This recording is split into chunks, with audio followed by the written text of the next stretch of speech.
Welcome to only IAS. स्वागत है आप सभी लोगों का प्रीलिम बूस्टर न्यूज डिस्कशन में। आज 10 अक्टूबर 2022 है, तो आइए देख लेते हैं कि ऐसे कौन से इंपॉर्टेंट आर्टिकल्स हैं जो आज हमें कवर करने हैं। हमारा फर्स्ट आर्टिकल इम्पॉसिबल ट्रिनिटी के बारे में है। इम्पॉसिबल ट्रिनिटी यानी कि ट्रिलेम्मा हाल फिलहाल में काफ़ी ज़्यादा न्यूज़ में है, बिकॉज यूएसए का जो फेडरल रिजर्व है, इन्होंने अपने इंटरेस्ट रेट यानी कि ब्याज दर बढ़ा दिए हैं, क्योंकि इनके यहाँ जो प्राइस राइज है वो काफ़ी तेज़ी से हो रहा है, यानी कि इन्फ्लेशन बढ़ रहा है। फेडरल रिजर्व का मतलब अमेरिका के सेंट्रल बैंक से है।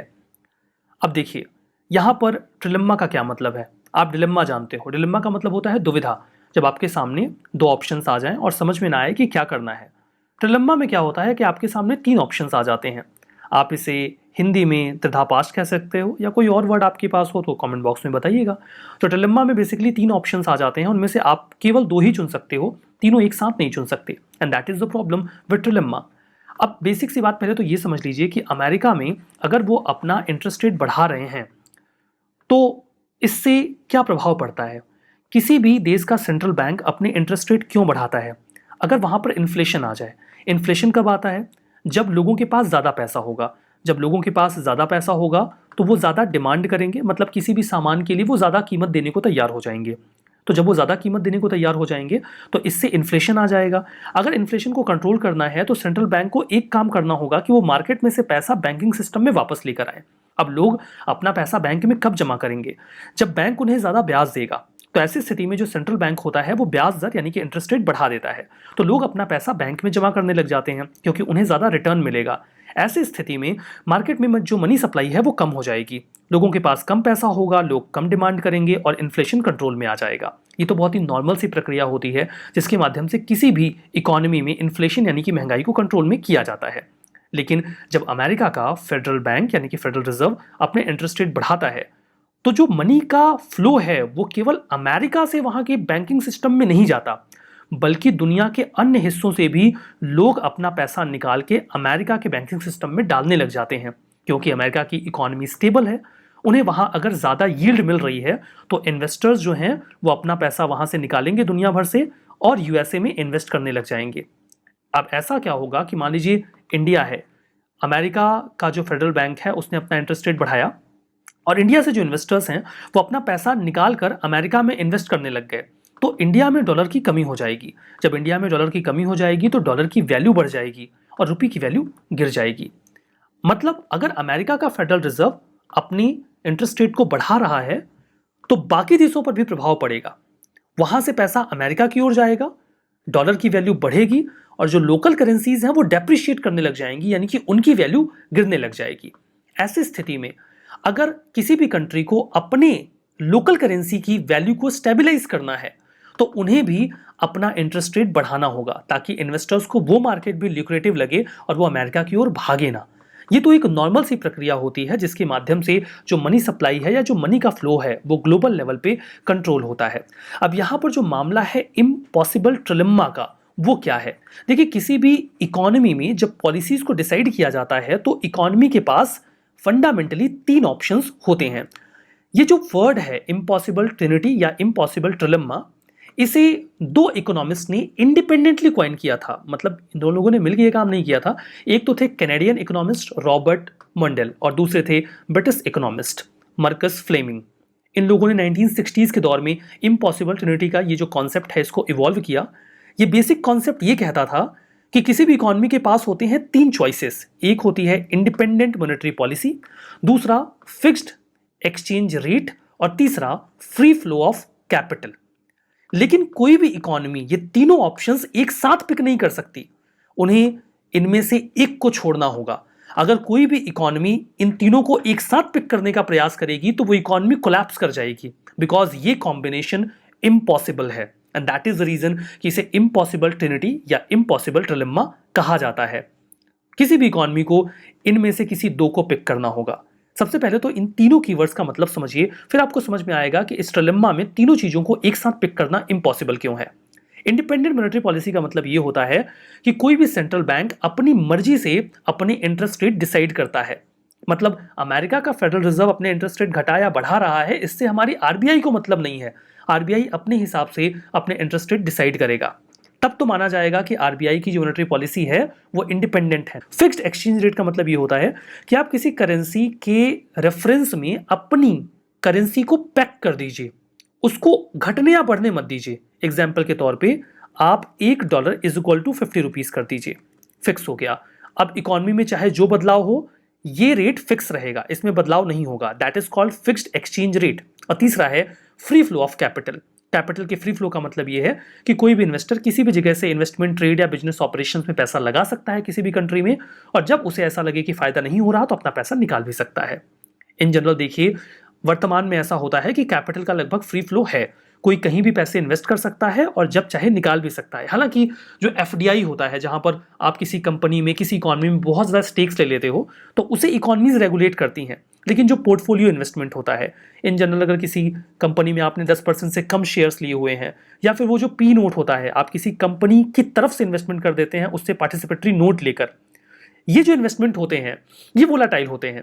ये इन्वेस्टर्स कभी भी अपना पैसा इकोनॉमी में से निकाल सकते हैं। मतलब इस रेफरेंस में हम ये समझ सकते हैं कि कैपिटल का फ्री फ्लो तो इन जनरल अभी भी होता है। ये तो हुआ तीनों कीवर्ड्स का मतलब। इंडिपेंडेंट मॉनेटरी पॉलिसी का मतलब यह है कि अपने हिसाब से इंटरेस्ट रेट सेट करना। फिक्स्ड एक्सचेंज रेट का मतलब है किसी करेंसी के रेफरेंस में अपनी करेंसी को पैक कर देना। और फ्री फ्लो ऑफ कैपिटल का मतलब है इन्वेस्टमेंट कभी भी आया जा सकता है। ये तीनों कॉम्बिनेशन एक साथ पॉसिबल नहीं है। अगर कोई भी ऐसा करने का प्रयास करेगा तो इकोनॉमी कोलैप्स कर जाएगी। आपको इनमें से एक छोड़ना होगा। एग्जाम्पल के तौर पर समझते हैं।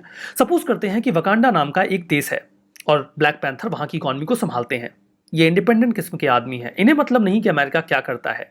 इन्होंने कहा कि मेरी मॉनेटरी पॉलिसी इंडिपेंडेंट रहेगी, मैं अपने एक्सचेंज रेट को फिक्स करता हूं, यानी कि $1 इज इक्वल टू 50 वकांडन रुपी। और कैपिटल का तो फ्री फ्लो है, जो जब मर्जी आए वकांडा में पैसा इन्वेस्ट करे, जब मर्जी निकाल ले। अब इसका नुकसान क्या होगा समझिए। आपकी मॉनेटरी पॉलिसी इंडिपेंडेंट है, मतलब आप अमेरिका के फेडरल रिजर्व से प्रभावित नहीं होंगे। अमेरिका के फेडरल रिजर्व ने अपना इंटरेस्ट रेट बढ़ा दिया, मतलब वहां पर ब्याज ज्यादा मिल रहा है। तो जिन लोगों ने अपना पैसा यानी कि डॉलर वकांडा में इन्वेस्ट किया है, वो चाहेंगे कि वो अपना पैसा निकालकर अमेरिका के इकोनॉमी में इन्वेस्ट कर दें, क्योंकि वहां ज्यादा रिटर्न मिल रहा है। और ऐसा पॉसिबल है क्योंकि फ्री फ्लो ऑफ कैपिटल है, मतलब ये पॉसिबल है। अब देखिए, अगर ऐसा होता है तो वकांडा की इकोनॉमी से डॉलर निकल जाएगा, क्योंकि फ्री फ्लो ऑफ कैपिटल की वजह से ऐसा पॉसिबल है। कायदे से क्या होना चाहिए कि अगर यहां की इकोनॉमी से डॉलर जा रहा है तो यहां पर डॉलर की कमी हो जाएगी, यानी कि डॉलर की वैल्यू बढ़ जाएगी और वकांडन रुपी की वैल्यू गिर जाएगी। लेकिन ब्लैक पैंथर ऐसा नहीं होने देंगे, क्योंकि उन्होंने एक्सचेंज रेट फिक्स कर रखा है और अभी भी $1 इज इक्वल टू 50 रुपीज ही रहेगा। अब इससे इनके इंपोर्टर को फायदा होगा, क्योंकि अभी 50 वकांडन रुपी में देकर $1 लेकर और जो सामान है वो इंपोर्ट कर सकते हैं। लेकिन आपकी इकोनॉमी में अब डॉलर है ही नहीं या कम हो गया है, तो आप डॉलर दोगे कैसे अपने जो भी इंपोर्टर्स हैं उनको? एक समय ऐसा आएगा कि आपके पास उनको देने के लिए डॉलर्स नहीं होंगे और आपकी इकोनॉमी कोलैप्स करने लग जाएगी। या तो आप ये फ्री फ्लो ऑफ कैपिटल को रोको ताकि आपकी इकोनॉमी से पैसा जाए ना, या फिर आप अपने एक्सचेंज रेट को फ्लोट होने दो ताकि लोग कम डॉलर की डिमांड करें आपसे, या फिर आप अपनी मॉनेटरी पॉलिसी को फेडरल रिजर्व के हिसाब से बदलो। मतलब अगर उन्होंने अपना इंटरेस्ट रेट बढ़ाया है तो आप भी बढ़ा दो कि भाई इधर से भागो मत, हम भी आपको ज्यादा ब्याज देंगे। अगर आप ये तीनों एक साथ करने की कोशिश करोगे तो नुकसान हो जाएगा।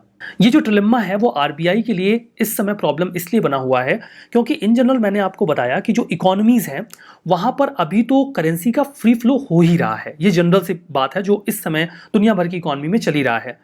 तो यहां पर अगर ये फ्री फ्लो वाला मामला तो ऑलरेडी स्टैब्लिश है, तो आरबीआई के पास दुविधा बचती है कि हम इंडिपेंडेंट मॉनेटरी पॉलिसी अपनाएं या एक्सचेंज रेट रेगुलेट करना शुरू कर दें। चूंकि हम इंपोर्टिंग कंट्री हैं तो हम $1 is equal to 81 rupees afford नहीं कर सकते। हमें इन दो में से एक चुनना होगा।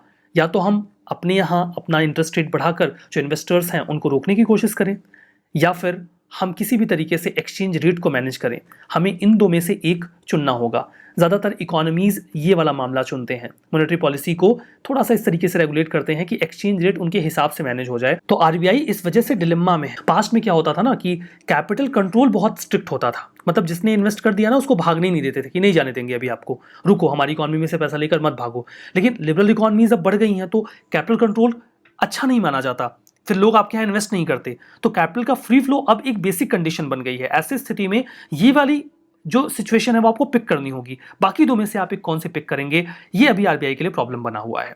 तो ये रहा पूरा मामला इम्पॉसिबल ट्रिनिटी का। हमारा नेक्स्ट आर्टिकल लिटरेचर के नोबेल प्राइज के बारे में है। हाल ही में फ्रेंच ऑथर एनी एर्नॉक्स को नोबेल प्राइज दिया गया लिटरेचर का। एनी एर्नॉक्स, इन्होंने बहुत ही वर्सटाइल फील्ड में अलग अलग जेनर में कई सारी राइटिंग्स की हुई हैं। इनके काम में फ्रांस की हिस्ट्री पर आपको काम मिलेगा। इनका जो पहला सेक्सुअल एक्सपीरियंस रहा इस पर उन्होंने लिखा, और उसको लेकर जो अटैच्ड शेम रहा उसको लेकर भी अपना जो एक्सपीरियंस था उसको शेयर किया। अपनी माता की जो बीमारी थी उसके बारे में इन्होंने किताब में लिखा है। इनकी माँ अल्जाइमर से ग्रसित थी, तो कैसे इन्होंने उनकी केयर की, उनकी कैसे मृत्यु हो जाती है। इसके अलावा इन्हें अबॉर्शन करवाना पड़ा और जो उससे एसोसिएटेड प्रॉब्लम्स थी उसके बारे में भी इन्होंने लिखा हुआ है। इन्होंने जो बहुत सारी कलेक्टिव रेस्ट्रेंट्स होते हैं जो एक व्यक्ति फेस करता है उसे बहुत ही सही तरीके से एक्सप्लेन किया है, साहस के साथ एक्सप्लेन किया है। मतलब ऐसे ऐसे इश्यूज को रेस करके बातें की हैं जो कि एक कोई भी व्यक्ति अपने बारे में नहीं लिखना चाहेगा। तो बहुत ही बोल्ड राइटिंग रही है एर्नॉक्स की, जिसके लिए इन्हें नोबेल प्राइज दिया भी गया है। कई सारे डिफरेंट एंगल से इन्होंने अपनी लाइफ में डिस्पैरिटीज़ को जेंडर, लैंग्वेज या क्लास के बेसिस पर जिन्होंने हमेशा फेस की उसे एक्सप्लेन किया। इन्होंने अपनी राइटिंग्स में सॉन्ग, स्लोगन्स, उस समय के जो एलिमेंट्स थे, मील्स फ्रॉम देयर टाइम कहा जा रहा है, तो उस समय के जो एलिमेंट्स थे उनको मिक्स किया है अपनी राइटिंग्स में। इसकी वजह से ऐसा लगता है, पता नहीं चल पाता कि ये फिक्शन लिख रही हैं या फिर अपनी ऑटोबायोग्राफी लिख रही हैं। इनिशियली ये फिक्शन लिखा करती थी, बाद में इन्होंने जो ऑटोबायोग्राफी है उस पर खुद को स्विच कर लिया था। एर्नॉक्स के लिटरेरी वर्क की बात करें तो उन्होंने 30 से ज़्यादा काम किए हैं। उनमें इनका एल ऑक्यूपेशन 2002 का जो था, इसमें वो ये बताती हैं कि कैसे एक जो महिला होती है जब उसका ब्रेकअप हो जाता है तो जो नई लेडी जिसके साथ वो पहले थी उनके साथ जुड़ती है तो वो कैसे जेलस फील करती हैं, और जो सेल्फ इमेज उन्होंने बना रखी थी उसे वो कैसे अटैक करती हैं। इन सारी चीज़ों को इन्होंने इसमें एक्सप्लेन किया है। द ईयर्स इनकी बहुत ही बेस्ट किताब रही है जिसको इंग्लिश में ट्रांसलेट किया गया और मैन बुकर इंटरनेशनल प्राइज के लिए भी शॉर्टलिस्ट किया गया। द ईयर्स में बेसिकली इन्होंने अपने 7 डिकेड की लाइफ को एक्सप्लेन कर दिया है। हैपनिंग 2001 की इनकी किताब है जो इनके अबॉर्शन के बारे में है। इनको अबॉर्शन करवाना पड़ता है 1960s में, जो कि उस समय इलीगल हुआ करता था। इनकी बुक उस समय तब लाइमलाइट में आई जब यूएसए में अबॉर्शन राइट्स को कर्टेल किया जाने लगा। अ गर्ल स्टोरी 2016 की इनकी एक राइटिंग रही जहाँ पे इन्होंने अपने खुद के एक्सपीरियंसेस को बताया है चिल्ड्रन कैंप में, जब इन्होंने सेक्सुअलिटी से रिलेटेड जो प्रॉब्लम्स थी उनको फेस किया, जिसके लिए उनको सब्जेक्ट किया जाता था जब वो महज 18 साल की हुआ करती थी। गेटिंग लॉस्ट इनकी 2022 की राइटिंग है जहाँ पर ये रशियन डिप्लोमेट के साथ अपने अफेयर्स को लेकर बताती हैं, जहाँ पर ये डाइवोर्स थी और जो रशियन डिप्लोमेट थे वो मैरिड थे। तो ये बताते हैं कि फीमेल डिज़ायर्स कैसी होती हैं, उसको बहुत ही ग्रिम तरीके से उन्होंने एक्सप्लेन किया हुआ है। तो बहुत ही बोल्ड राइटिंग रही है जिसके लिए इन्हें नोबेल प्राइज़ दिया गया है। अवार्ड्स एंड रिकॉग्निशन की बात करें तो फ्रेंच लैंग्वेज के कई सारे प्राइजेस इनको मिले हुए हैं। मार्गरेट योसेनर प्राइज़ इनको दिया गया। फर्दर ऑनरेरी डॉक्टरेट इनको यूनिवर्सिटी ऑफ जो सर्जी पोंटाइस है उसके द्वारा दिया गया, अगर मैं सही प्रोनाउंशिएट कर रहा हूँ, 2014 में। तो द ईयर्स जो इनकी सबसे प्राइम बुक रही उसे मैन बुकर इंटरनेशनल प्राइज़ के लिए भी शॉर्टलिस्ट किया गया और अभी फाइनली नोबेल प्राइज़। तो ये तो रहा नोबेल प्राइज़ इन लिटरेचर। हमारा नेक्स्ट आर्टिकल व्योम मित्र के बारे में है। व्योम मित्र इसरो के द्वारा डिजाइन किया गया एक ह्यूमनाइड है। ह्यूमनाइड रोबोट का मतलब ऐसा है, मतलब एक ऐसा रोबोट जो इंसान की तरह दिखता हो। व्योम मित्र एक female AI enabled robot astronaut हैं जो हाफ ह्यूमनाइड है, मतलब इनका लोअर लिम्स नहीं है, पैर नहीं है, बाकी का नीचे का धड़ नहीं है, केवल ऊपर का हिस्सा है। ये इंसान की तरह दिखती हैं, फेशियल एक्सप्रेशन दिखा सकती हैं, स्पीच और साइट कैपेबिलिटी यानी देखने की क्षमता भी इंसानों जैसी ही है। अब इन्हें क्यों बनाया गया है आप समझेंगे तो इसकी सिग्निफिकेंस भी समझ में आ जाएगी। IISU रिस्पॉन्सिबल है जिन्होंने डिज़ाइन, डेवलपमेंट और इंटीग्रेशन किया है रोबोट का। इसरो का जो सेंटर है विक्रम साराभाई स्पेस सेंटर, उन्होंने इनके फिंगर्स वगैरह को डेवलप किया है। सिग्निफिकेंस ये है कि बेसिक टारगेट ये है कि जो टेस्ट मिशन जाएगा ना गगनयान का, स्पेस फ्लाइट मिशन, उसमें इनको बिठा के भेजा जाएगा और इस तरीके से इनको ट्रेन किया गया है कि वहाँ की सिचुएशन को बिल्कुल इंसानों जैसे ही ये फील करेंगी। इसरो का जो इनर्शियल यूनिट सिस्टम है उन्होंने सक्सेसफुली एक कंप्यूटर ब्रेन इनके साथ इंटीग्रेट कर दिया है। जैसे मान लीजिए कि इनको एक स्पेस फ्लाइट में बिठा के भेजा जा रहा है तो वहाँ के कंट्रोल पैनल को रीड कर सकती हैं और वहाँ पे जो भी सिचुएशन बन रही है, जो भी रीडिंग्स वगैरह आ रही हैं, वो इसरो के साथ उसे कम्युनिकेट कर सकती हैं। मतलब गगनयान मिशन में इनका इस्तेमाल किया जाएगा। That will be very beneficial. ISRO का जो गगनयान मिशन है वो इंडिया का पहला मैन्ड स्पेस मिशन होगा जहाँ पे हम 3 एस्ट्रोनॉट्स को 400 किलोमीटर की हाइट पर लो अर्थ ऑर्बिट में भेजेंगे और सेफली वापस लेकर आएंगे। गगनयान को जब हम भेजेंगे, जिसमें हम इंसानों को भेजेंगे, उसके पहले 2 अनमैन्ड मिशन जाने वाले हैं जिसमें हम ह्यूमनॉइड्स को भेजकर रियल टाइम एक्सपीरियंस लेंगे कि अगर इंसान जाएगा तो उसमें क्या सिचुएशंस आएंगी जो उन्हें फेस करनी होंगी। तो ये ह्यूमनॉइड व्योम मित्र उसमें इस्तेमाल किए जाएंगे। हमारा नेक्स्ट आर्टिकल श्रीलंका के ऊपर लाए गए यूनाइटेड नेशंस के रेजोल्यूशन के बारे में है। इंडिया ने अभी हाल ही में यूएनएचआरसी में श्रीलंका के अगेंस्ट में जो ये रेजोल्यूशन आया था उस पर एब्सटेन किया, अगेंस्ट में वोट नहीं किया और ना ही फेवर में वोट किया। रेजोल्यूशन में ये कहा गया कि श्रीलंका में जो काफ़ी लंबे समय से तमिलियंस को परसिक्यूट किया गया, अब रिकन्सिलेशन किया जाए और जो अकाउंटेबिलिटी है वो फिक्स की जाए जिन्होंने उनके खिलाफ ह्यूमन राइट के वायलेशन किए। इस बात को लेकर श्रीलंका निश्चित तौर पे नाराज था कि उनके अगेंस्ट में ऐसा रेजोल्यूशन क्यों आ रहा है। 20 देशों ने इस रेजोल्यूशन के फेवर में वोट किया, 47 मेंबर का जो यूएनएचआरसी है उसमें। 7 लोगों ने इसके अगेंस्ट में वोट किया, ऑब्वियसली चाइना, पाकिस्तान, इन सभी लोगों ने अगेंस्ट में वोट किया, उन्होंने कुल मिला के श्रीलंका को फेवर किया। और 20 कंट्रीज़ ने एब्सटेन किया, जिसमें इंडिया, जापान, नेपाल और कतर भी शामिल है। इंडिया के बारे में ऐसा लग रहा था कि इंडिया इसके मतलब फेवर में वोट करेगा रेजोल्यूशन के, क्योंकि तमिलियंस का इशू तो इंडिया का भी इशू है, बट इंडिया ने नहीं किया और इंडिया ने इसमें एब्सटेन कर दिया। इंडिया ने एब्सटेन किया, वोटिंग में कारण पूछा गया क्योंकि ऐसा करके तो आप तमिलियंस के कॉज को अंडरमाइन कर रहे हो। तो इंडिया ने आर्गुमेंट ये दिया कि जो 13 कॉन्स्टिट्यूशनल अमेंडमेंट आया था, जो 1980s में आया था, उसमें ठीक ठाक काम किया गया श्रीलंका के द्वारा और उन्होंने प्रोविंशियल इलेक्शंस के तहत जो तमिलियंस थे उनको राइट देने का काम किया। हालांकि 13 कॉन्स्टिट्यूशनल अमेंडमेंट सही तरीके से तो कभी इंप्लीमेंट नहीं हुआ, बट कोर्स ऑफ एक्शन में इसमें कुछ न कुछ काम हुआ है। तो इसे ही आधार बनाकर इंडिया ने अगेंस्ट में वोट नहीं किया या श्रीलंका के अगेंस्ट में वोट नहीं किया और एब्सटेन कर दिया। United Nations human right council की बात करते हैं। इंटर गवर्नमेंटल बॉडी है यूएन सिस्टम का। जिनेवा में यूएन का ऑफिस है, वहीं पर इनकी मीटिंग भी होती है। 2006 में संस्था को बनाया गया। इसके पहले इनका नाम United Nations commission on human right हुआ करता था, यूएनसीएचआर। बाद में इनका नाम बदल के यूएनएससीआर रख दिया गया। ये ह्यूमन राइट के कोई भी मामले हों, कोई एलिगेशन हो तो उसे इन्वेस्टिगेट करते हैं। इंपॉर्टेंट जो ह्यूमन राइट इशूज़ हैं जैसे कि freedom of expression, women right, LGBT right, racial discrimination के अगेंस्ट में जो राइट्स होते हैं, एथिकल माइनॉरिटीज़ के जो राइट्स होते हैं, उसकी ये बात करते हैं। यूएनएचआरसी बहुत ही क्लोजली काम करता है office of the high commissioner for human right के साथ मिलकर। 47 मेंबर स्टेट है। यूनाइटेड नेशन जनरल असेंबली के द्वारा ही इन 47 मेंबर्स को चुना जाता है सीक्रेट बैलेट के माध्यम से। इस तरीके से चुना जाता है कि लगभग हर जो दुनिया का हिस्सा है उसको रिप्रेजेंटेशन मिल जाए जोग्राफिकली। एक मेंबर 3 साल के लिए चुना जाता है, वो दोबारा फिर से 3 साल के लिए चुने जा सकते हैं, लेकिन 3+3 2 टेन्योर पूरा करने के बाद अब वो नहीं चुने जाएंगे, फिर गैप हो जाएगा, उसके बाद ही चुने जाएंगे। जून 2018 में यूएसए ने खुद को यूएनएचआरसी से बाहर कर लिया, ये कह के कि इनका जो स्टांस होता है वो हिपोक्रेटिकल और सेल्फ सर्विंग होता है। ये वही यूनाइटेड स्टेट्स ऑफ अमेरिका है जो दुनिया भर में ह्यूमन राइट का ठेका लेता है और सरप्राइजिंगली वो अब यूएनएचआरसी का हिस्सा नहीं है। तो ये यूएसए की भी खुद की एक हिपोक्रेसी ही है। खैर, हमारा नेक्स्ट आर्टिकल लोक अदालत के बारे में है।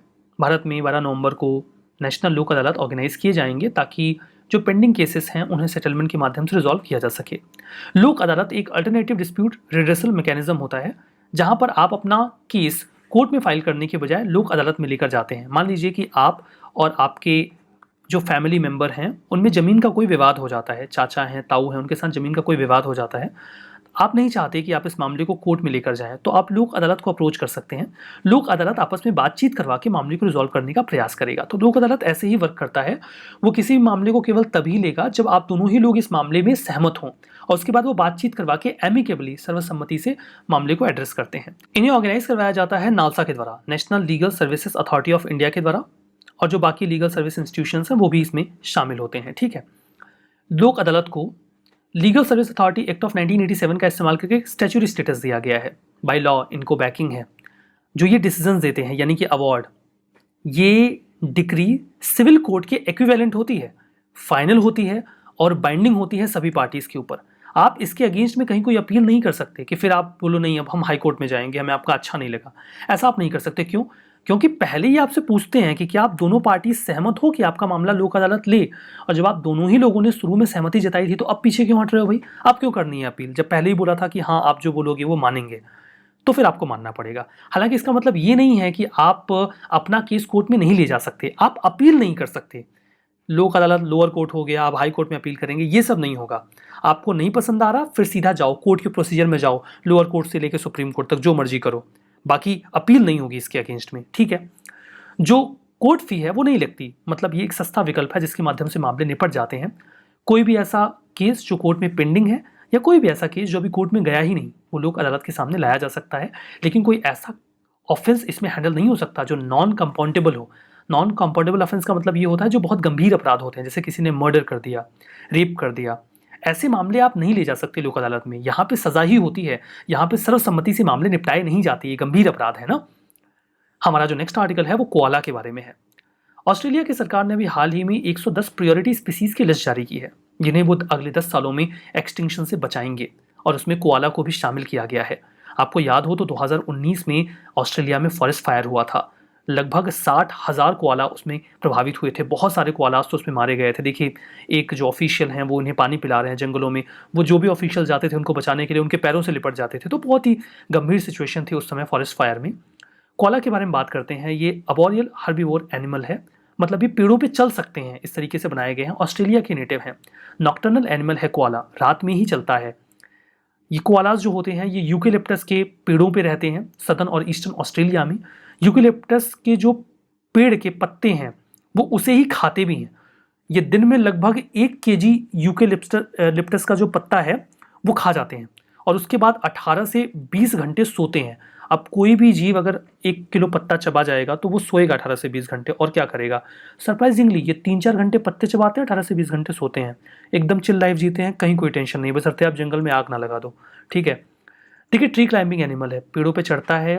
मर्सूपियल एनिमल है, मतलब ये है उनके पास एक पाउच होता है, वैसे जैसे कंगारू के पास होता है, वो अपने बच्चों को उस पाउच में रखते हैं, कंगारूस की तरह ही। ये ज़्यादा पानी नहीं पीते, क्यों, इतने पत्ते चबा लोगे तो पत्ते में तो पानी होता ही ना, फिर पानी क्यों चाहिए, तो पत्ते से काम चल जाता है इनका, ज़्यादा पानी नहीं चाहिए होता है इनको। फरवरी 2022 में पहले ये जो वल्नरेबल हुआ करते थे तो उससे इनका स्टेटस इंडेंजर्ड कर दिया गया, तो कोआला अभी इंडेंजर्ड है IUCN की रेड लिस्ट में, ठीक है। रिवीजन करते हैं। व्योम मित्र, ये female AI enabled robot astronaut है, सही है। ह्यूमन राइट काउंसिल, ये UN का जो ऑफिस है वॉशिंगटन में, वहीं पर अपनी मुलाकात करते हैं, तो ये गलत है, क्योंकि जो जिनेवा में ऑफिस है वहां पे इनकी मुलाकात होती है। लोक अदालत अवार्ड जो होता है वो नॉन बाइंडिंग होता है, गलत है। बाइंडिंग होता है क्योंकि आपने पहले सहमति दी होती है कि हम मानेंगे बात को। कोआला वल्नरेबल है, गलत है, अभी ये इंडेंजर्ड है, ठीक है। तो हमारा आज का ये सेशन यहाँ पे समाप्त होता है। बहुत बहुत धन्यवाद।